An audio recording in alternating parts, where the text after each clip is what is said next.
পৃথিবীর কোন মানুষ বিচার মাঠে রেহাই পাবে না আল্লাহ এবং আল্লাহ রাসূলকে উপেক্ষা করে। কাঁটায় মেপে, দাড়ি পাল্লায় মেপে চলতে হবে ধর্ম মানার ব্যাপারে। তার নাম ধর্ম। বেশি আমল করিয়েন না। সুন্নাত না পড়েও জান্নাত পাবেন। আমি সুন্নাত না পড়ার জন্য আগ্রহী করিনি, শুধু খালি যদি ফরজ পড়েন তবু জান্নাত হবে। একজন লোক এসে বলছেন, আল্লাহর নবী আমাকে কিছু আমলের কথা বলেন তো আল্লাহর নবী, যাতে আমি জান্নাতে চলে যাব। তখন আল্লাহ রাসূল বললেন যে আল্লাহকে এক বলে মেনে নেওয়া, 5 ওয়াক্ত সালাত, ফরজ সালাত, ফরজ যাকাত, ফরজ সিয়াম রোজা, ফরজ হজ, এইগুলি মানলে জান্নাত হবে। এবার লোকটা যাচ্ছে আর বলছে, আল্লাহর কসম আমি এর চেয়ে কম করবো না, এর চেয়ে বেশি করবো না, এর চেয়ে কম করবো না, বেশি করবো না। আল্লাহর কসম আমি সুন্নাত পড়বো না, আমি এর কম করবো না, বেশিও করবো না।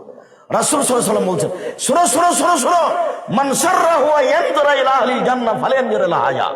দেখো দেখো, কেউ যদি জান্নাতি দেখতে চাই তাহলে দেখো দেখো, এই যে এই লোকটা জান্নাতি, এই যে লোকটা জান্নাতি। হাদিস বুখারী মুসলিম। হাদিস বুখারী মুসলিম মানে আম গাছে জাম ধরতে পারে, ধরে না। অমাবস্যা রাতে চাঁদ উঠতে পারে, উঠে না। শুঁয়ের ছিদ্র দিয়ে লাঙ্গলের ফল ঢুকতে পারে, ঢোকে না। শুঁয়ের ছিদ্র দিয়ে লাঙ্গলের ফল ঢুকে যেতে পারে।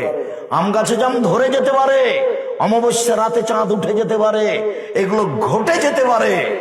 আমি যে কথা বলছি এতে সন্দেহ আছে বলে কিয়ামত পর্যন্ত চেষ্টা করলে সরিষা ঢোকানো যাবে না। তার নাম বুখারী মুসলিম। আর আপনি অতিরিক্ত ইবাদত করে জান্নাত কেনার হিসাব করছেন। অতিরিক্ত ইবাদত করলে আল্লাহ রাসূলকে অপমান করা হবে।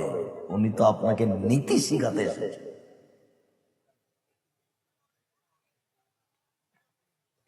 আবু যার গেফারি আল্লাহ রাসূল একটা দোয়া শিখাচ্ছিলেন বিছানে শোয়ার জন্য।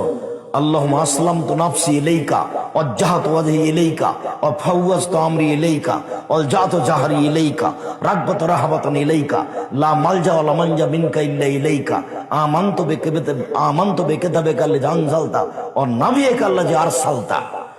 ও নাবিয়্যিকা আল্লাযী আরসালতা এটা রাসূল মুখে বলেছেন, কিন্তু সাহাবী বলেছেন আল রাসূলিকা আল্লাযী আরসালতা। খালি নবীর জায়গাতে রাসূল বলার সাথে সাথে আল্লাহ রাসূল তার বুকের উপরে এক গুতা দিয়েছে। আমি বলছি নবী একর, তুমি বলছো রাসূল একা, মানে আমি যেটা বলছি সেটাই বলবা।